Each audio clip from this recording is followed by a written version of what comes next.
नमस्कार. आपण पाहत आहात सम्यक क्रांती यूट्यूब चॅनल माधव गायकवाड. मे महिन्यामध्येच अवकाळी पावसाने संपूर्ण महाराष्ट्रामध्ये हजेरी लावली आणि या मे महिन्यामध्येच अनेक महाराष्ट्रातील नद्या नाल्यांना ओढ्यांना पूर आले. शहरांमध्ये पाणी तुंबले. मुंबई पुण्यासारख्या या मोठ्या शहरांमध्ये अनेक ठिकाणी पाणी तुंबून जनतेचे हाल झाले. रेल्वे गाड्या उशिरा धावू लागल्या.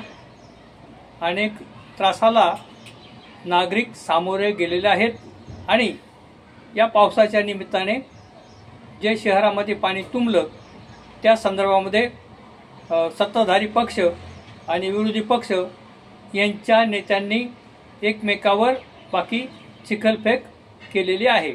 अर्थात महापालिकांमध्ये 3 वर्षापासून लोकप्रतिनिधी नाहीत आणि माननीय मुख्यमंत्री आणि मंत्र्यांच्या देखरेखीखाली प्रशासकीय कारभार या महानगरपालिकांचा चालतो. तर परंतु तरी देखील मागील जे सत्ताधारी होते महापालिकांमध्ये त्यांच्यावर सध्याचे सत्ताधारी टीका करत आहेत आणि आता जे विरोधी पक्षामध्ये नेते आहेत ते सत्ताधाऱ्यांवर टीका करत आहेत या पाणी तुंबल्याच्या संदर्भामध्ये. तेव्हा या मे महिन्यामध्येच या पावसाने बाकी जनतेची थोडीशी परवड केलेली आहे. परंतु गावखेड्यामध्ये आणि ग्रामीण भागामध्ये आणि शेतकऱ्यांच्या संदर्भामध्ये संमिश्र अशा भावना आहेत. जे मोठे शेतकरी आहेत म्हणजे द्राक्ष पिकवणारे शेतकरी असतील, केळीच्या बागा असणं किंवा मोसंबी नारंगी अशा ज्या मोठे जे बागायतदार आहेत त्यांची काही प्रमाणात नुकसान झाली. परंतु जे मध्यमवर्गीय शेतकरी आहे, जो कोरडवाहू शेतकरी आहे तो बाकी आपल्याला आनंदित झालेला दिसतो. कारण की त्याच्या शेतामध्ये सध्या काहीच नाही आणि पावसाच्या पाण्यावर त्याची शेती होते आणि पावसाच्या पाण्यामुळे आता जो पाऊस पडलेला आहे आणि चांगला मोठा पाऊस झाला आहे आणि आता बाकी वापसा झाल्यावर शेतीची मशागत करून पेरणीसाठी वावरं ते शेतकरी व्यवस्थित करू शकतात. तेव्हा मध्यमवर्गीय कोरडवाहू शेतकरी आणि गरीब शेतकरी याला फार याचं काही नुकसान झालं नाही. परंतु मोठ्या बागायतदारांचं किंवा शेतामध्ये कांदा कोणाचा असेल किंवा काही प्रमाणात केळीच्या बागा असतील किंवा द्राक्ष बागा यांचे निश्चितपणे नुकसान झालेले आहे. तर सरकार मायबाप सरकार त्यांचा पंचनामा करून ते त्यांना काय द्यायचं ते सरकार देईल. परंतु या ठिकाणी एक म्हणावंसं वाटतं की पशु पक्षी वन्य प्राणी झाडं झुडपं यांना बाकी आनंद झाला असणार.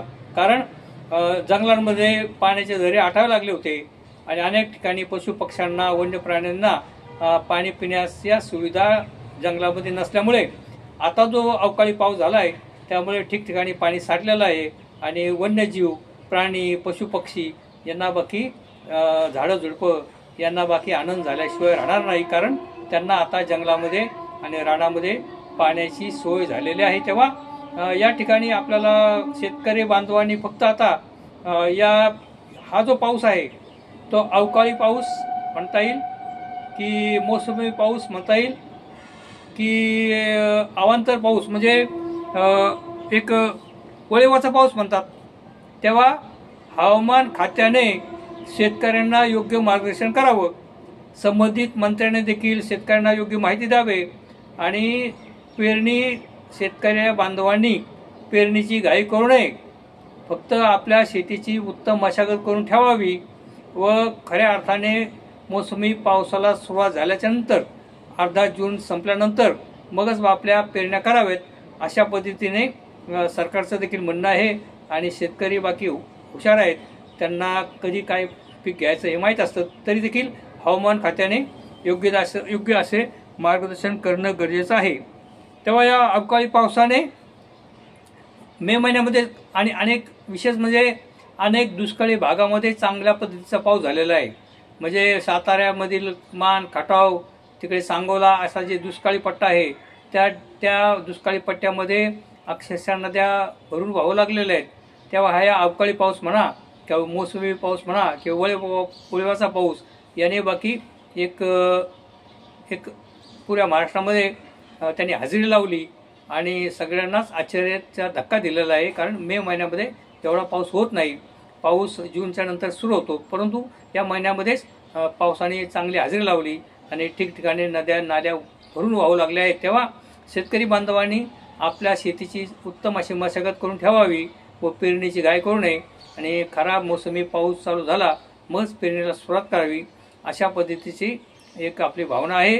तेव्हा आता शहरांमध्ये जे नाले तुंबलेले आहेत, नाले साफसफाई झालेले नाही आणि सरकार एकमेकावर टीका करते, विरोधी पक्ष सरकारवर टीका करतात, परंतु त्या विरोधी पक्षाच्या नेत्यांनी केलेली टीका ही ग्राह्य धरून मायबाप सरकारने बाकी आता नाले सफाईच्या कामाला वेग द्यावा आणि जास्तीत जास्त शहरामध्ये पाणी तुंबणार नाही आणि रेल्वे गाड्या बंद पडणार नाहीत याची काळजी सत्ताधारी पक्षाने घेणं गरजेचं आहे. तेव्हा मायबाप सरकार या गोष्टीकडे तात्काळ लक्ष देईल व शहरामध्ये मुंबई शहर असेल, पुणे शहर असेल, आणखी मोठ्या मोठ्या शहरामध्ये पाणी तुंबणार नाही याची आताच आपण काळजी घ्यावी अशी सामान्य जणांची इच्छा आहे. तेव्हा अशा पद्धतीचे व्हिडिओ घेऊन मी आपल्यासमोर नेहमी येत असतो. तरी कृपया या व्हिडिओला आपण सबस्क्राईब करा व या व्हिडिओला लाईक करा. धन्यवाद.